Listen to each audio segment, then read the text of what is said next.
We are live. Hello, everybody. Welcome to an Apocaflix emergency broadcast here on the channel. I'm one of your regular co-hosts, Jake Berlin, and as you guys can see down there below, I'm called me Shock today. That is because we are talking Zack Snyder's Justice League, which has officially been revealed, announced. The hashtag movement for Release the Snyder Cut has officially been brought to justice, if you will. And I am joined by my co-host for today, my friend, one of the regulars on Apocaflix, and the biggest DC enthusiast that we know. That is Gio. How you doing over there, man? Today is a great day. Oh man, today has just been like I don't know what to compare it to. I felt like I just want a war, you know. Like I still can't believe the battle is over. It's like I'm so used to just putting out certain tweets or talking about this movement in a way, and now it's like I no longer have to defend it or convince people why this is a good idea. It's just I don't know where to go from here. Yeah, let's kind of just break it down a little bit, because we do have quite a bit to talk about. So this has been going on for a couple of years now. Obviously, it's been going on, and the Hollywood Reporter did a really cool coverage piece today that you can read about the entire breakdown and timeline of everything that's kind of been happening. So if you're interested in that, go over to their website, find their Twitter, and you can find the link. But it's a really cool breakdown. Basically, what happened was, not Joss Whedon, but Zack Snyder. Unfortunately, him and his wife, they lost their daughter early on in 2017, just months before the movie was originally going to come out. A month later after the tragedy, they both stepped back from the project and they weren't involved anymore. That's when Joss Whedon came in and retooled the movie. And we had heard the entire, the beans were spilled essentially that it wasn't the original movie it was supposed to be. Right. Fast forward to 2017 in November, the movie was released.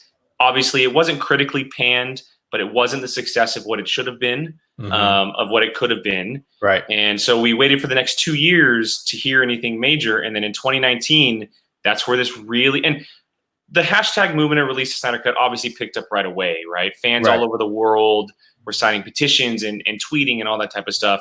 But it really picked up steam is when Zack Snyder himself got involved, which was last year. Started posting pictures, behind the scenes photos, pictures of the actual reel itself, like just saying stuff that a lot of people, didn't believe in or kind of crushed him for saying. And it's funny because you go back to this article I'm mentioning about THR, and they mention how on the 2-year anniversary of Justice League, which was last year, that's when he met with Warner Brothers, and that's when all of the posts started happening for him. So he had clearly been giving tidbits and teases to everybody then, but nobody knew it. And you fast forward to now, this week, it said, Zack Snyder's holding a Man of Steel watch party. It said that they're going to announce something for the release of Snyder Cut. Lo and behold, we watched the entire Man of Steel this morning. You and I did, and he releases it at the end. And we knew it right away because, first of all, he brought in Henry Cavill. Henry Cavill came in, yes. And then he brought in about a dozen fans. And you're like, okay, all these fans have released the Snyder Cut shirts. They have pops in the background. You know that something is happening. And that's when he turned the camera around. And we have that really cool image, which is right here. I'll pop that up. Yes. Of Zack Snyder's Justice League coming to HBO Max next year in 2021. Beautiful. Which is pretty incredible. And, a lot of people are probably surprised that it's not coming until next year. But if you include special effects and the fact that he still has to put the movie together, it makes sense. But then it's revealed that Warner Brothers is actually giving him $20 to $30 million to actually finish the project, which is incredible. And it's a really nice cherry on top for the Release the Snyder Cut movement. Obviously, like I mentioned up top, Gio, you're the guy who has been supporting this from the get-go for us. You and I have had battles about this and conversations and debates, and just we've talked about it extensively. But it's officially here. The floor is yours, man. You can ask questions. You can talk about it, whatever you want to do for the next couple minutes. I mean, let's just have a good conversation about the fact that Release the Snyder Cut is actually physically happening. Yeah, like you said, I've championed this movement ever since I first heard about it. Retweets, tweets, on this podcast. I mean, was there a week where we didn't go without me talking about either the Snyder Cut, Zack Snyder, Justice League, DCEU? And you and I did a really cool video about a year ago for the Snyder Cut stuff. You guys might check that out, find it on the channel somewhere. But yeah. Actually, I remember that, and so that was an interesting conversation we had. Very fun. But look, this is a win, not just for comic book. I'm sorry, not just for fans of the Snyder movement or the release of Snyder Cut, but for comic book movie fans. This means that directors, hopefully, if this turns out to be good, and again, we don't know. I don't know. I'm just excited that if it saw the light of day. But for filmmakers to finally be able to, make the movies that they want without studio meddling, that was a big problem in the 2000s with Fox and Warner Brothers, very notorious about that. But to see this finally come to light, it's amazing. It's such an amazing feeling.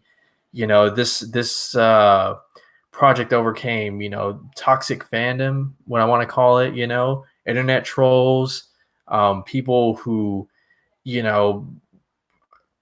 made their opinions like they made it seem like it was news, basically. You know what I mean? Like we've seen too many of those articles online on the internet, but I am so happy that it's finally here. What does this mean? I don't know. I mean, Jake, what do we know about the footage that hasn't? Well, been we obviously know that the very first trailer for Justice League was the Zack Snyder movie. Right. That was his movie, and if you go back to that trailer, it's a clear-cut difference from everything else that followed. Inside that article, though, it's mentioned that, and this is just a quick. And I'll also say this in that article that I keep going back to, because I'm telling you, it's a great breakdown of everything, the timeline, comments, just everything. Snyder himself has never seen Justice League. He has never seen the Whedon cut. Yeah. He has never actually seen the movie that was released in theaters. And so this is all coming off from the top of his head of what he has heard or knows. He said that only about, oh God, what's the number? I think he said 1/4 of his movie is in the theatrical cut, I believe is what he said. So 25% of the footage that he shot or that he wanted in the movie is actually in that theater movie. So what we're going to be getting is a completely different movie. Right. They're going to be the same characters. There's going to be scenes that are similar, but we are getting 75% more of a Justice League movie, the movie that we were initially promised, 4, 5, 6 years ago at Comic-Con when they announced all this stuff. It's also worth noting that that he said that during the meeting with Warner Brothers in February, where he screened it for them, and him and his wife, Deborah, they put together a presentation.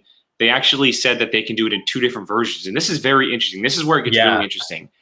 So the first option, which is the option that I want, because I put it on Twitter, I said, if this is going to happen, if they're going to do a Zack Snyder cut of Justice League, it needs to be 100% his vision. However long he wants it, whatever scenes he wants in the movie, it does not matter. It needs to be Zack Snyder's vision from start to finish and everything in between, period. Right. And that means that we could possibly be seeing a 4-hour cut of Justice League, because that's what he talked about. He talked about how if he could make the movie he wanted to make, it would be 4 hours long. Now he understands that might not work. So he pitched to Warner Brothers possibly doing it in a 6-part mini series with cliffhangers, which is a very interesting conversation. Yeah. You're essentially making into a TV show for HBO Max, which could be a positive or a negative, depending on how you look at it. But either way, it won over Warner Brothers to get to this point, and not just to have him release the movie, but to give him money to release the movie. Right. Yeah. But more importantly, it won over AT&T and HBO, because this is going straight to streaming. And for those of you out there who are as happy as I am about this and have championed it for a long time, don't let the words TV show scare you, okay? Because this will be more cinematic than it would a TV show. Remember, a lot of what Snyder wanted to film was already done, or like shot, maybe not edited or completed or finished, hence the 20 to 30 million. I mean, it could be a good indicator, the fact that, he needs that amount of money to finish and also do additional photography, that he could be leaning toward episodes or chapters, whatever you want to call it. I think he called chapters. I think he called them chapters. Chapters, yeah. And it reminded me of Quentin Tarantino and how his movies, The Hateful Eight and Kill Bill. And we just did a watch party for Inglourious Bastards, how those had chapters. And so that could be interesting. But I think what excites me is getting to see the movie that we were promised through the first, I'll say 2 trailers for Justice League. It's Cyborg's backstory, his origin, how they said his character was the heart of the story.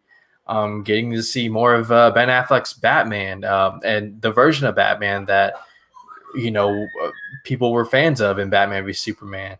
Hopefully he's not making jokes. Right. Yeah. One big complaint was that when Whedon came in, and Whedon's a very talented filmmaker, but different kind of filmmaker. He clearly wasn't not interested in, continuing Zack Snyder's, vision. And that was ultimately one of the biggest problems, if not the biggest problem with the movie, was that you had these 2 tones, clashing with each other. And it turned off fans who were, fans of Batman v Superman, but it, made people happy who were going in expecting something a little bit more Marvel-esque, which I think does not work for this kind of movie. So I'm happy to see it. I'm hoping that it's everything that, we want it to be. And I would caution people that if you go in expecting anything but Zack Snyder's vision and tone, I don't know. I mean, hopefully, you become a fan of it, but by now you should know what you're getting from a Zack Snyder movie. Yeah, it definitely has to be 100% his, and I think that at this point, Warner Brothers giving him the money to do it, they can't be like, well, you have to make this decision. They have to let him do his thing. They have to let him do his thing, because it's gotten to a point where if they touch it at all, it's just like the stigma that can be attached to it, and the stigma that can be attached to Warner Brothers itself would be a mess. But it's interesting. I mean, we're not going to dive too much right now into what we're going to be seeing, and as far as like story details and character moments, stuff like that. We'll probably take a later video to do that, but this is just pretty much like our initial reaction. And like I said, I really am shocked. Like I've been one of the people who've been saying, like, look, even if there's a cut out there, I don't think Warner Brothers, it's in their favor to release it. Like, I don't think that you're not alone. Yep. I never thought it would be smart for them to do it.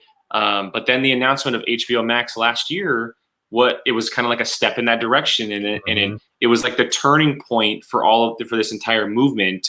And I didn't really get on board until I watched that Man of Steel watch party today. I put it up on Twitter, and like, I started to like really feel for the guy and like understand where he's coming from, and understand like why fans are so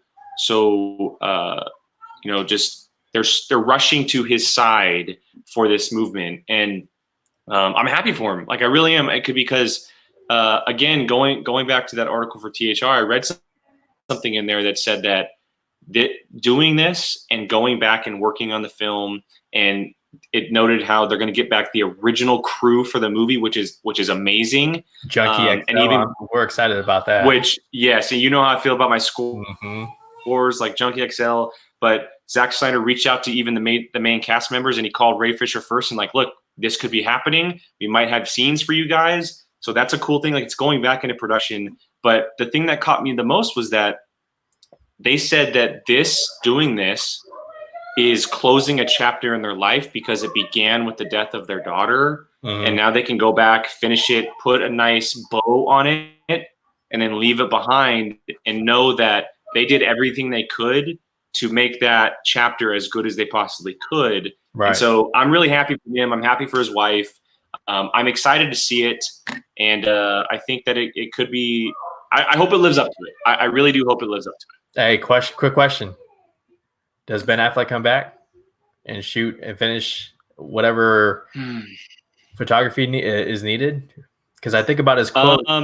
I think about his quote that said, I love Zach. I have his back, and whatever needs to be done. I mean, I get that, but I feel like out of the main 6, he's probably the one to not come back. Right. Because I feel like they can work around his scenes because he had the most screen time alongside Wonder Woman. And we all know that how much he loves Aquaman and how much he loves Cyborg, and those guys are going to be put more in the forefront. Right. But I don't know if he does. And again, I might change my mind down the road, but I think out of the 6, he's the one that's least likely going to come back. Obviously Henry Cavill's involved. We saw him, he popped up in the line stream. And so I don't know. It's going to be interesting. I think it's absolutely crazy that a film that was released in 2017 is going to go back into production. This isn't a situation where they're releasing a director's cut, right? Where they're bringing a director to release his movie. They're physically going back into production, which is it really is it really is a once in a lifetime thing. Like it's pretty crazy. It makes you think there's something there, like AT&T, HBO, the new executives at Warner Brothers, they see something, and it makes me even more excited. Like, and that's dangerous. Yeah, I mean, Brian's with you, Gio. He said he will probably do it for Snyder, but you also have to add Ben Affleck isn't in shape like he was when he was shooting that movie, so that might be a little difficult to do. So especially if it comes out next year, they gotta take care of the shooting in as soon as quarantine's over, the next 3 months, if that, because of all the posts that this movie is gonna need. It's gonna be interesting though, because just think of it for the next year, all the new stuff we're gonna be hearing about Justice League again. We're gonna be hearing about Justice League, on set, post productions. We're gonna get another trailer for a 2017 movie. It's crazy to think about. Hey, I know you wanted to keep this short, but I want to rapid fire you a couple questions, okay? All right. Do we see a live version of Martian Manhunter? I think so. Do we I don't know. I know it's rapid fire, but I don't know if it'd be in the film. It might be a post-credit scene. Do we see a live action version of Darkseid? No. Do we see a different look of Steppenwolf? Yes. You think so? Yeah? Yeah. I think he would, I don't know if they'll do it, but he'll look more like a motion capture character than a CGI character. Do we see, what's her name? Kelsey Clemens, Iris West? Yes. You think so? Yeah? Because if I'm not mistaken, they already shot her scenes. Yeah, it's just I swore they already shot her scenes. Because I think the report was that she wasn't going to come back she wasn't going to do the Flash solo movie, but yeah, as we can see, things can change in an instant. This movie's not canon, so Zack Snyder can do whatever he wants.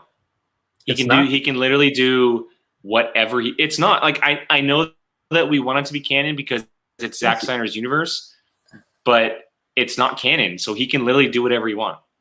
But see, I don't get that argument because it's like, it's the same, it's kind of the same movie in the same universe, same characters, same big baddie, it continues from BVS, Man of Steel. It's like, I just have a hard time believing that this isn't going to be canon. I don't know. I know, but I guess that's a conversation for another day because we can talk about this for the next 20 minutes. Sure. Yeah. Any final thoughts on this, man? Because I know that this is your thing. I want to make sure you get the final word on this today. Enjoy this victory. Everyone who had to deal with trolls who, were picked on just because they like something. Never say never. And I'm happy for Zack Snyder and for the production crew that gets to come back and finish the film the way it should have been finished. Let this movie hopefully lead to a Man of Steel sequel, to that Cyborg. That's the one thing I thought of too. Yep. I'm with you. Yep, that Cyborg solo movie, to Joe Manganiello as Deathstroke in the DCEU, because that's a great casting.